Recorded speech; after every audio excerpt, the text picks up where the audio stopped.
Salut à tous, alors je vais commencer ce salon directement sur le stand Renault puisque je suis vraiment venu ici pour voir surtout la Clio et la 208. On va voir laquelle des deux est la meilleure au final. J'avoue que je pars avec l'appréhension que c'est la 208 qui va être meilleure, mais je sais pas, peut-être qu'en les voyant en vrai toutes les deux, je vais changer d'avis, on verra bien. Le petit souci, c'est que mes craintes en gros se confirment, c'est-à-dire que d'ici on dirait vraiment une Clio 4.5. On sent que tout a été redessiné, il n'y a pas de problème, tout a été entièrement redessiné sur cette voiture. Malheureusement, on ne sent pas la grosse évolution. Il y a les phares qui sont copiés de ce qui a été fait sur la nouvelle Mégane. Malheureusement, ça ne suffit pas à donner une cure de jouvence finalement à cette Clio.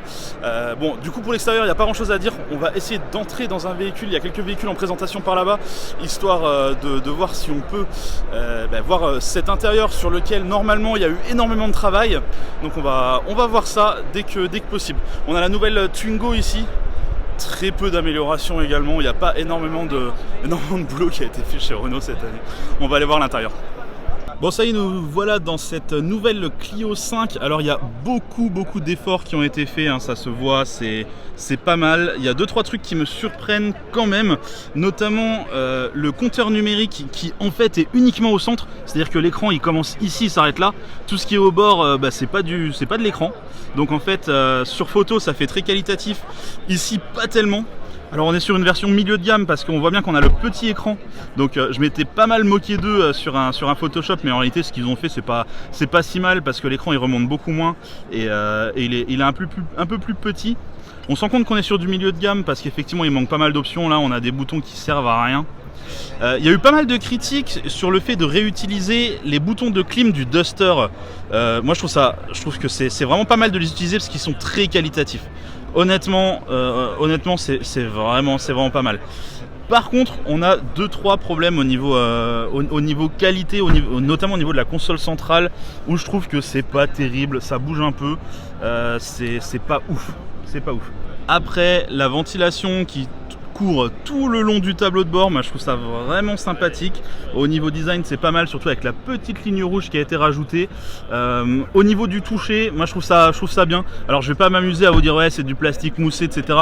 Honnêtement moi je m'en fous, c'est pas forcément un critère pour moi. Simplement là je trouve que c'est pas trop mal. On va essayer d'aller voir une version un peu plus haut de gamme que celle-ci, notamment pour pouvoir comparer ce fameux écran et voir la réactivité.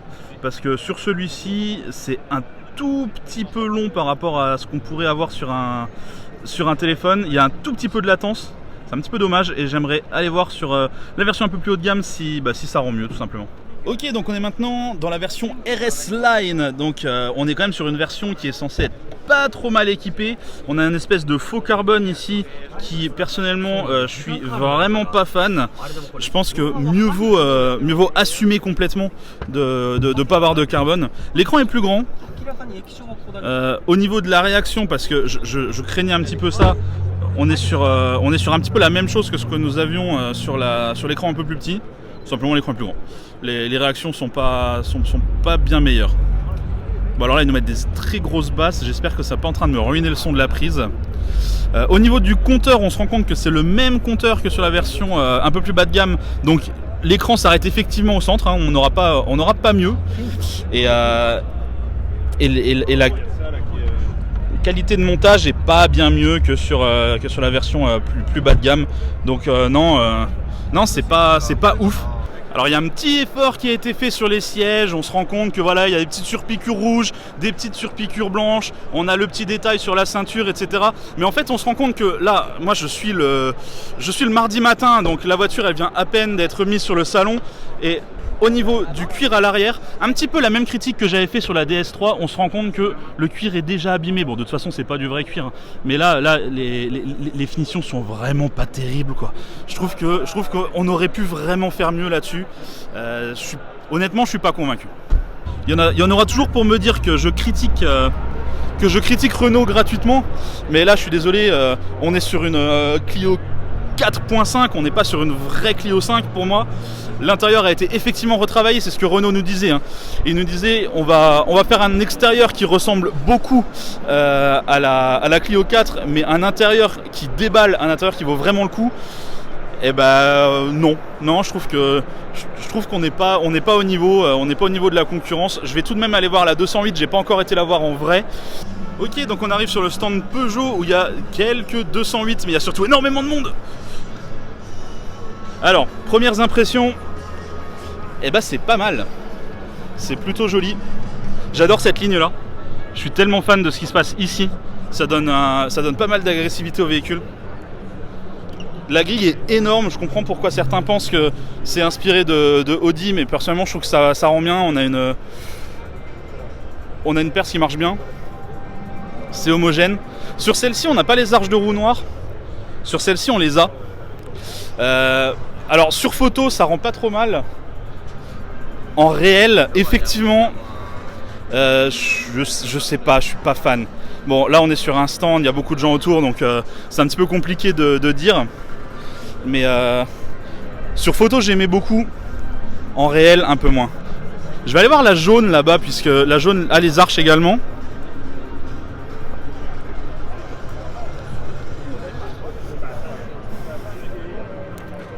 Ouais, je sais pas, je suis partagé là.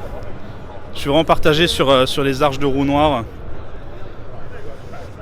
Et puis peut-être que l'anti-gravillon ressort un petit peu trop en bas. Je sais pas si on le voit, mais c'est pas ultra qualitatif, ça se voit énormément quoi. C'est un petit peu dommage. Ici on est sur une GT Line, donc on est sur une finition qui est vraiment pas mal normalement. Ah, c'est cette vue que je préfère sur cette voiture. En fait on a vraiment ces hanches à l'arrière là qui lui donnent un air vraiment ultra musclé et j'aime vraiment beaucoup.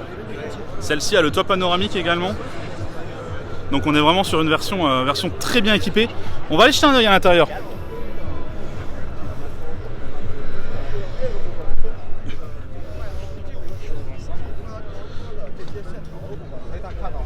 Alors au premier abord, déjà il y en a pas mal qui critiquaient ce plastique dur sur les portières. Effectivement il est présent.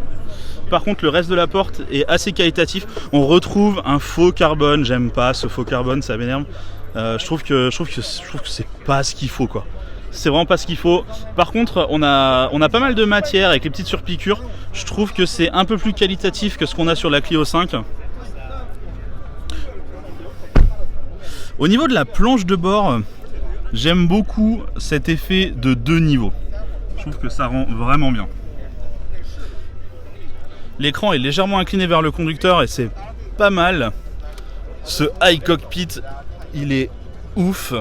iCockpit 3D, où je sais pas si ça va rendre sur la caméra, mais en vrai, d'ici, même en place passager, je vois déjà le rendu. Je vais essayer de bouger légèrement la caméra pour qu'on se rende compte des 2 niveaux d'information qu'on a sur le iCockpit. C'est assez impressionnant et ça met vraiment à mal la concurrence, notamment la Clio 5. Là je suis désolé, mais il y a un niveau clairement différent sur ce iCockpit. Bon, je vais essayer de monter dans un autre véhicule avec une finition différente, peut-être une finition un peu plus basse. Je crois que la grise est un petit peu moins équipée, ce qui serait vraiment pas mal. Ça me permettrait de voir des options un petit peu différentes. Bon, malheureusement il y a énormément de monde dans toutes les voitures, énormément de queues pour rentrer dans chacune de ces voitures. Donc c'est un petit peu compliqué, mais on va essayer de rentrer quand même. Bon, on a la petite version électrique ici. En blanche, elle rend bien. En fait, en blanche, avec ses arches de roue, ça rend bien. Ça marche vraiment. Et regardez-moi cette arrière vue d'ici, là, dans cette perspective, avec le petit aileron, on se rend compte à quel point elle est vraiment bien dessinée, cette voiture. En fait, ce qui me séduit, c'est que là, on a une réelle nouveauté par rapport à la Clio.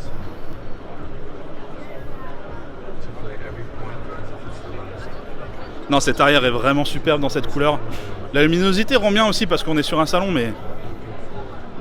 Ah non, ce 3/4 arrière, il est vraiment superbe.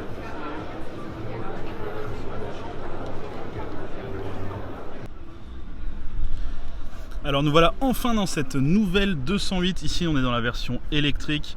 Alors, tout de suite, ce qui saute aux yeux, c'est ce nouveau iCockpit 3D qui, je ne sais pas si ça rend sur la caméra, mais alors c'est particulièrement impressionnant en vrai. Je sais qu'il y en a beaucoup d'entre vous qui critiquent un petit peu le fait qu'on est sur un tout petit volant. Mais alors pour l'avoir essayé dans plusieurs véhicules, notamment la 308 actuelle ou l'ancienne 208, on se rend compte qu'en fait c'est super agréable d'avoir le compteur au-dessus du volant. Puisqu'en réalité on se retrouve avec un effet affichage tête haute, donc le regard descend vraiment très peu et on n'est pas gêné par le volant pour regarder les informations, et c'est assez intelligent et assez ergonomique. Je l'ai assez répété dans la dernière vidéo, mais en réalité je trouve que cette voiture est assez bien réfléchie. On se rend compte que l'écran est légèrement incurvé vers le conducteur, un petit peu à l'effet de ce qui se faisait chez BM à une époque. Au niveau de la planche de bord, on est quand même beaucoup plus complet que ce qui se fait ailleurs. Bon, le piano black, je suis pas sûr parce qu'on sait très bien que ça se salit énormément. On va tout de suite avoir les traces de doigts sur toute cette partie centrale, c'est pas forcément l'idéal.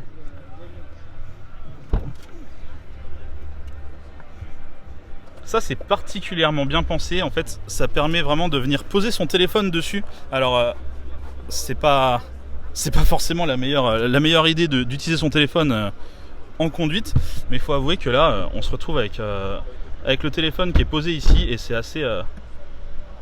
vraiment pas mal finalement.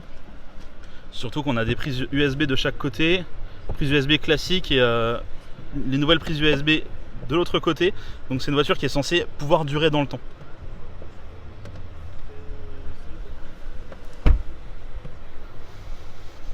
Alors moi j'ai un iPhone qui est pas le plus récent du monde, donc il va pas se recharger, mais normalement je crois qu'il y a une borne de recharge ici qui nous permet de recharger le téléphone et de venir refermer tout ça.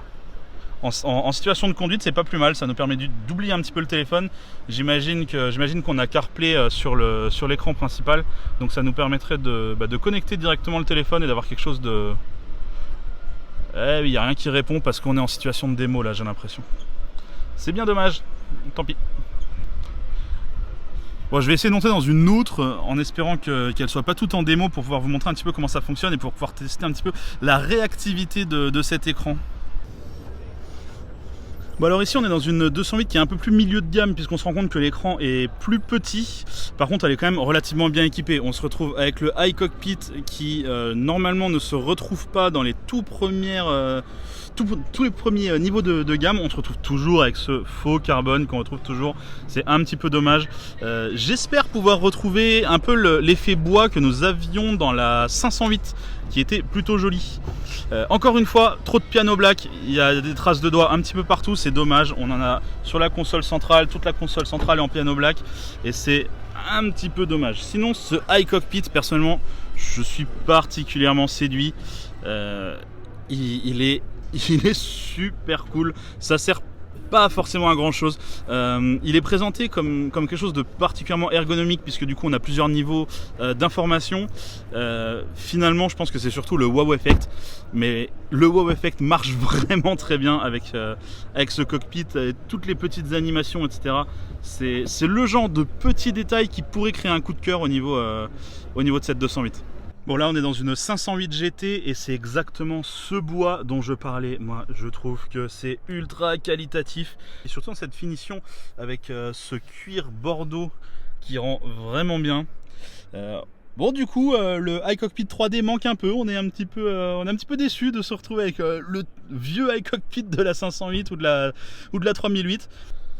Je vais prendre quand même quelques secondes au calme dans cette 508 pour vous dire que moi je suis pas forcément pro Peugeot. Je sais que dans les commentaires il y a beaucoup de personnes qui vont dire ouais t'es pro Peugeot et tu craches beaucoup trop sur Renault. C'est juste que dans les faits, la 208 je la trouve meilleure sur tous les points par rapport à la Clio. Je suis vraiment désolé. J'avais déjà fait ce commentaire en voyant les premières photos. Maintenant que j'ai vu les deux en vrai, la 208 est carrément plus qualitative. Mais vraiment beaucoup plus. Elle fait beaucoup plus jolie, elle fait beaucoup plus récente même, parce que l'extérieur a été entièrement redessiné, l'intérieur est beaucoup plus qualitatif, les équipements ont l'air beaucoup mieux. Donc je suis pas pro Peugeot, je suis pas anti Renault. Dans l'absolu, moi Peugeot je m'en fous, jusque maintenant j'aimais pas Peugeot. Mais simplement voilà, Peugeot ça fait quelques années qu'ils nous sortent des trucs comme comme cette 508 qui est ouf. Ça a commencé, personnellement je trouve que ça a commencé avec la 308, la deuxième génération de 308. Celle-ci, je vais vous mettre une petite photo comme ça on saura exactement de quoi je parle. Ça a continué avec le 3008 qui était superbe. Consécration avec cette 508 qui, je trouve qu'ils ont mis un sacré coup de pied dans la fourmilière. Et réenchérissent encore avec cette 208. Non, Peugeot, ils sont vraiment très bons en ce moment. On peut pas leur enlever ça. Je suis pas pro Peugeot. C'est juste qu'ils font du bon boulot en ce moment. Ah, voici enfin l'intérieur de la 508 Peugeot Sport Engineered. C'est de la folie, elle est superbe. On a plein de petits détails en verre acide que je trouve particulièrement jolis. On a enfin du vrai carbone. Je râle depuis le début de la vidéo, on voit du faux carbone un petit peu partout. Ici on en a du vrai, c'est superbe. Si elle sort exactement comme ça, ça va vraiment envoyer du lourd. On se rend compte également qu'on a de l'Alcantara, on se croirait dans ma voiture. C'est assez drôle. On est sur cuir Alcantara. Bon, encore une fois, je râle tout le temps là-dessus, mais le cuir est déjà vachement abîmé, alors que la voiture, elle n'a pas encore été énormément utilisée. Non, sinon au niveau définition, c'est impressionnant. Regardez-moi ce volant avec le haut en carbone, le reste du volant en Alcantara. On se croirait chez Porsche en fait. Je trouve qu'on se croirait vraiment chez Porsche. Et regardez-moi cet intérieur, quoi. Ce cockpit. Non, je suis fan. C'est vraiment superbe. Ça ferait un sacré daily en fait. Même au niveau de l'extérieur, elle est très jolie avec tous ces petits détails en verre acide, hein, je le répète. On se retrouve avec des petits détails en bas du pare-choc, les étriers de frein.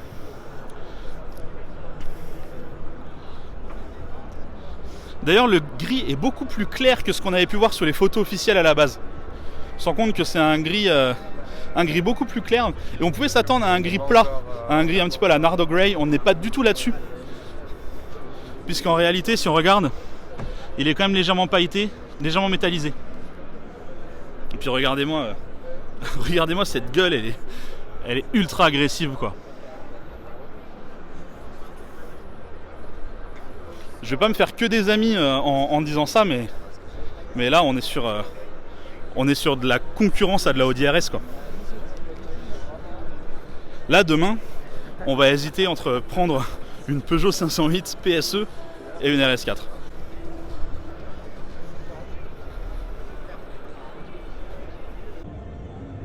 Bon, et bien je profite d'être sur ce stand Pagani pour finir la vidéo. Comme d'habitude, je vous invite à regarder d'autres vidéos et puis à vous abonner si ce n'est pas déjà fait. Allez, bye bye!